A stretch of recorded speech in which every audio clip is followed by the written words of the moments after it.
باب غسل الوجه باليدين من غرفة واحده. بعد بیان د دې چې د لاسونو او د مخینځل د یو چونګ نه په دواړو لاسونو باندې یو چونګ به اوبه راوالي بل لاس به یو ځای کې بیا به پې مخ وینځي. دا د مخ د وینځلو طریقه ده په اوداس کې. مخکې د اودس بیانو، اوس د مخ د وینځلو طریقه څه ده هغه ذکر کوي چې یو لاس کې سي اوبه راواله او په دې باندې مخ وینځه. حدثنا محمد بن عبد الرحيم قال اخبرنا ابو سلمة الخزاعي منصور بن سلمة قال اخبرنا ابن بلال يعني سليمان عن زيد بن اسلم عن عطاء بن يسار عن ابن عباس انه توضأ فغسل وجهه. عبد الله ابن عباس زنه روایت دی چې یقینا د اودس وکړو خپل مخ یې وینځو او اخذ غرفه من ماء او یو چونګ یعنی یو موټی اوبه راواغستلې فمزمز بها واستنشقا. نو هغې باندې عبدالله ابن عباس مزمزه او استنشاق دواړه وکړه، یعنی خوله او پوزه دواړه په دې یو چونګ اوبو باندې چې دا یو موټی اوبې راغستې دي خوله او پوزه پې دواړه داسې وینځله. ثم اخذ غرفة من ماء بیا بل چونګ اوبه راواغستلې فجعل بها هکذا. نو په هغې هم دغه شان وکړو.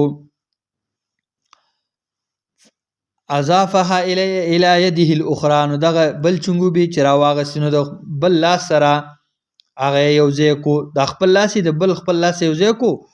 فغسل بهما وجهه. نو خپل وینځو پې په دې باندې خپل مخ یې پې وینځو.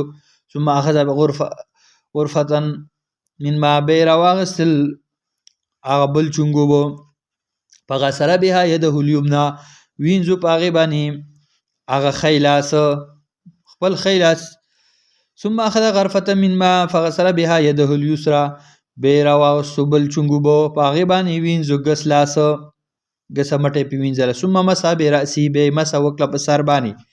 ثم اخذ غرفة من ماء فرش على رجله اليمنى.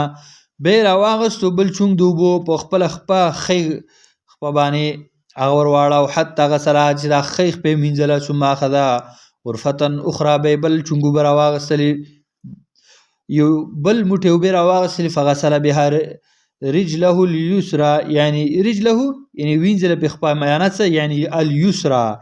بیا په دغه باندې خپله یعنی ګسه خپه وینځله. ثم قال بیا ویل هکذا رأیت رسول الله صلی الله علیه وسلم یتوضأ. دغه شان ما لیدلی رسول الله صلی الله علیه وسلم چې اودس یې کاوه. نو ګوره په دې کې دا دي چې اودس کوونکی یو چونګ اوبه راوالي په هغه باندې خولې او سپېمو دواړو ته اوبه ورواړتی نو دا جایز دي. بعضې خلک د دې نه جوابونه کوي یاره وایي دلته د دې د غرفې نه مراد څه دی یعنی وایي ګس لاس دی او یا تې وایي مراد دا دی چې نه وایي د دې نه مراد ښی لاس دی او بل اعتدار مراد تی وایي یو لاس دی. دا دواړه جوابونه غلط دي ځکه په ګس لاسو څوک خولې ته اوبه نه ورارتی پوزې ته ښی لاس یې ورارتی په ګس لاس به صرف پوزه سوڼي. بل دا دی چې په دواړو لاسو څوک پوزې سپېمو ته اوبه نه ورارتی په یو لاس یې ورارتی. نو دا د یو لاس معنی کول صحیح نه دي بلکې معنی دلته یو چونګ اوبه راغستل دي. په یو لاس خو بیا هسې هم رالي خو یو چونګ اوبه راغستل دي. نو چې یو چونګ اوبه دې راواغستلې نو خولې سپېمو دواړو ته ورواړته و دا طریقه هم جایز ده.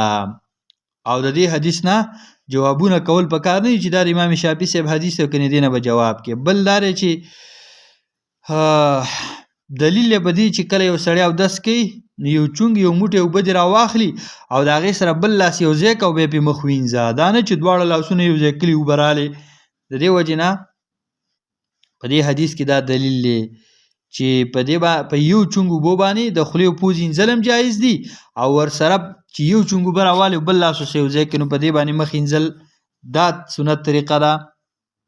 دا په دې طریقه چې تا اودس وکړو نو بیا به دې هله دغه د اوداسه چې کوم فضایل دي او ثوابونه یې دا به تا ته میلاویږي.